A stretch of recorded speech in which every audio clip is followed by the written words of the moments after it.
Salut à tous et bienvenue sur Crash Bar. Aujourd'hui nous allons parler de ma moto, la CF Moto 800 MTX.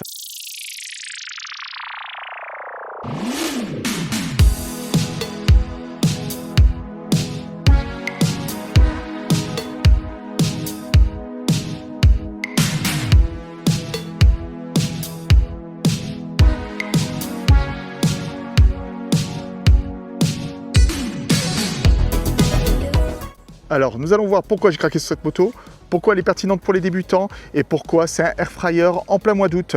Allez, c'est parti.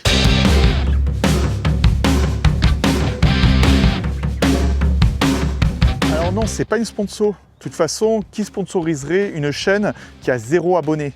Donc cette moto, je l'ai achetée avec mon argent. Je vous préviens tout de suite, on va pas voir toutes les caractéristiques à la loupe. Vous avez Wikipédia pour ça. Oui, alors, ça.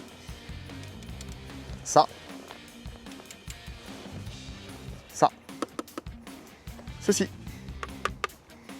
et ceci. Ce sont des options. On en reparlera plus tard sur une autre vidéo. Alors moi, ce que je recherche dans une moto, c'est assez simple. Donc fiable, bon rapport qualité-prix, plutôt solide, conso correct, des pièces faciles à trouver et surtout pas très chères. Ouais, en gros, t'es un radin pas doué. Non, je suis juste pragmatique. Et puis je suis débutant, je sais que je vais tomber souvent, donc il faut que ce soit réparable et à pas cher. Et pour le carburant, t'as pas une station toutes les 40 km en pleine nature? Ouais, c'est pas faux. Tiens, vas-y, viens voir. Hop. Le réservoir, 22 litres, parfait pour les longs trajets. Et en plus, en forme de banane. Vous voyez, les deux côtés, pour rabaisser le centre de gravité. Tiens, en plus, elle est facile à démonter. Tiens, viens voir. Juste avec ce petit clip, tu peux démonter les plaquettes. Ici, pas besoin de tout démonter pour avoir accès à l'embrayage. Petite vis, hop, tout sort et c'est bon, accès à l'embrayage. Et là, pareil, regardez, frein avant, clips, pareil, clips. Une vraie moto de trail. Et vous voyez toute cette petite facilité, ça pourrait vous servir en plein désert. Et tu comptes y aller quand en plein désert? Ouais, pas demain. Et sinon, ça vous rappelle pas un modèle de trail en particulier? Ouais, quel modèle? Mais si, regardez. Le châssis, le réservoir en banane, le moteur, ça vous rappelle rien? Maintenant que tu le dis... Eh oui, le KTM 790 Adventure. Même châssis, même moteur. Solide et fiable. Ah, t'es sûr pour la fiabilité? Alors, on va pas se mentir, ce qui m'a fait craquer, c'est son look. Les couleurs fluo, avec les petits écriteaux là, années 90, j'adore. C'est un mixte entre un trail moderne et la moto d'Action Man. Alors, pour les plus jeunes, Action Man, c'était comme Barbie, mais en plus bourrine. Le plus grand de tous les héros. Dr X déclenche une tempête polaire. Action Man se lance à sa poursuite sur sa super motocross arctique. Un bolide ultra performant, équipé d'une suspension tout-terrain et de pneus cloutés. Rien ne l'arrête. Lance-missile enclenché. T'as oublié tes moufles, Dr X? Action Man et sa motocross arctique. Ah ouais, ça pique les yeux. Ouais, mais ça fait briller les miens. Alors, le 800 MTX, c'est 240 mm de garde au sol. Parfait pour passer les rochers. Pour l'instant, parfait pour passer les trottoirs. C'est aussi une hauteur de selle de 87 cm. La vache, c'est haut! 87 cm, c'est une taille normale. Je touche parfaitement le sol. Attends, tu mesures combien? Je fais 1m83. Et toi? 1m83. Bon alors, pour les plus petits, j'ai une technique. Au lieu de poser vos deux pieds déhanchés, et là, vous tenez votre moto et vous êtes parfaitement au sol. Et je peux même déhancher avec genoux pliés. Plus aucune excuse. Bon, et sinon, pour le poids? Oui, pour le poids, on est à 220 kg. C'est lourd. On n'est pas sur un vélo, mais on n'est pas non plus sur un paquebot. Pour les pneus, on est sur une copie d'un Pirelli STR. Sur sol sec, ça adhère très bien. Sur sol humide, faut faire plus attention. On est sur de la taille standard. À l'avant, c'est du 21. Et à l'arrière, c'est du 18. Mais bon, les pneus, c'est un peu comme des doudous pour les motards. Ça dépend de ta bécane, du poids, ton style de conduite, la pression dans les pneus. Ouais, c'est pas ça qui va te faire de toi un grand pilote. Et pour toi, c'est quoi un bon pneu? Qu'il accroche le bitume, il la caillasse. Ouais, en fait, t'es pas difficile, quoi. Niveau position de conduite, c'est assez confortable. La selle aussi est confortable, plus confortable que ma CBR. Tu compares un CBR avec le confort d'un trail. C'est ma chaîne, je compare ce que je veux.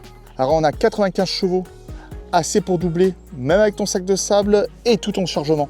Ouais, et ça sert à que d'aller en off-road. Ah ouais, et tu passes par où pour aller sur tes pistes? Ouais, là tu marques un point.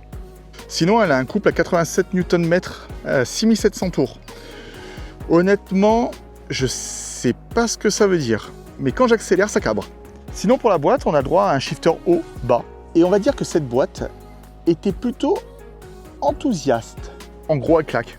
Ouais, et à bas régime, elle secouait un peu. Ah ben voilà, je savais que le moteur, c'était de la merde. Cependant... À la révision des 1000, ils m'ont fait une mise à jour logicielle. Maintenant, c'est une horloge suisse. Bon, on va attaquer son gros point noir. La chaleur. Alors, vous voyez cet endroit? Juste là, le ventilateur. Et ben, ça souffle comme un air fryer. En fait, votre jambe là, elle crame. Littéralement. Alors oui, en plein été, vous cramez. Mais en hiver, on peut considérer ça comme une option. Chauffage? Oui, mais en fait, c'est dû aux normes Euro 5. C'est pour sauver la planète. Ouais, et transformer mon mollet en menu KFC. Et nous y voilà, le grand écran TFT avec tous ses modes. Donc là, nous sommes sur le mode standard, donc mode normal. Le mode rain, mode dépression. Et le mode off-road, c'est le traction control et l'ABS arrière désactivé. En gros, le mode casse-gueule. Et on a même un GPS. Oh, ça y est, on y est. Alors, monsieur CF Moto, si vous m'écoutez, ajoutez les tracés GPX, s'il vous plaît. Parce qu'aujourd'hui, ce GPS est parfait pour aller d'un point A à un point B sur la route. Mais quand vous êtes en off-road, il va toujours vous dire de reprendre la route. Alors, pour une moto qui est axée off-road, ce GPS, c'est de la merde. Quoi? Sire? Alors, cette moto, je l'ai achetée en promotion au mois d'août 2025 à 9000 €. Actuellement, elle est à 9900. Alors oui, je vous vois venir, oui, pour 9000 €, nanana, les occasions. D'accord, mais pour cette vidéo-là, j'ai pas fait une longue recherche sur le bon coin, comprenez-moi. Donc oui, je n'ai comparé que des motos neuves. Alors, j'ai ici ma petite liste. Donc, on va comparer ce qui est comparable avec ce trail.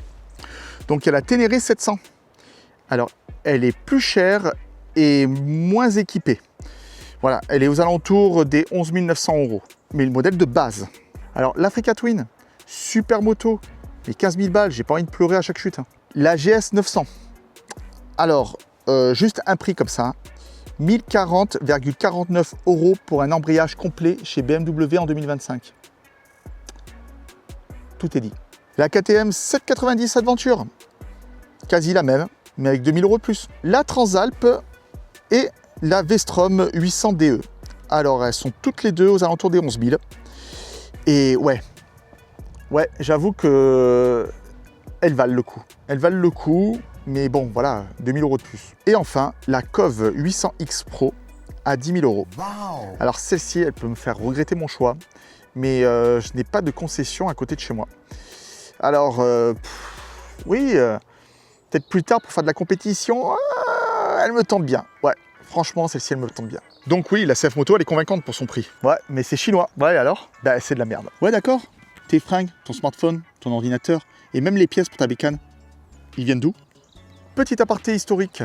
Dans les années 70, les marques japonaises arrivent aux USA. Elles sont moquées, et pourtant, maintenant, elles dominent le marché. Some men never ride with the pack. Now, for them, there's the Nighthawk. A motorcycle so different, it looks like you own the only one. Looks like Jake's going home. I don't think so. Jake lives that way. The Nighthawk by Honda. On se concentre, on est bientôt à la fin. Bon, sinon, vous fiez pas à un avis d'un youtubeur ou de magazine ou de forum. Essayez vos motos, ne vous bloquez pas sur une marque ou un modèle en particulier. Trouvez ce qui vous correspond et ce qui vous fera vibrer. C'est pas la bécane qui compte, c'est ce que vous allez ressentir, l'émotion qu'elle va vous procurer. Au départ, j'étais parti sur une Africa Twin ou une Ténéré. Et à vrai dire, je me suis arrêté sur la MTX. Voilà, elle est bien pour ce que je veux en faire. Voilà, elle est parfaite pour moi. Conclusion, mettez-moi un vieux XT600 ou une World Raid de la mort qui tue. Je vais me gaufrer pareil, je suis débutant. Je ne suis pas Paul Tarès. Cependant, j'ai pris une bonne bécane. Je voulais pas me dégoûter de la discipline. Donc voilà pourquoi j'ai choisi cette moto. Un look qui claque, une moto fiable, solide, des pièces plutôt pas chères.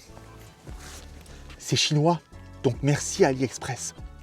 Des pneus de taille standard et surtout une bécane pour 9000 € neuve. Si tu veux suivre mes prochaines vidéos, n'hésite pas à t'abonner, activer la cloche, mets-y un like. Ah, parce que tu comptes faire d'autres vidéos? Allez, ciao, c'était Crashbar.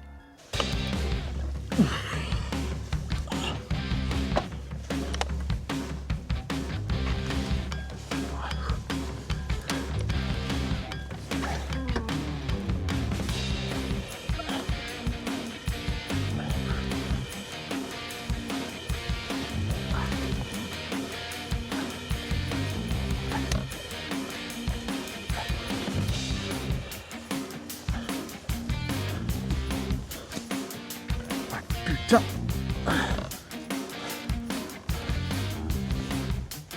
Encore.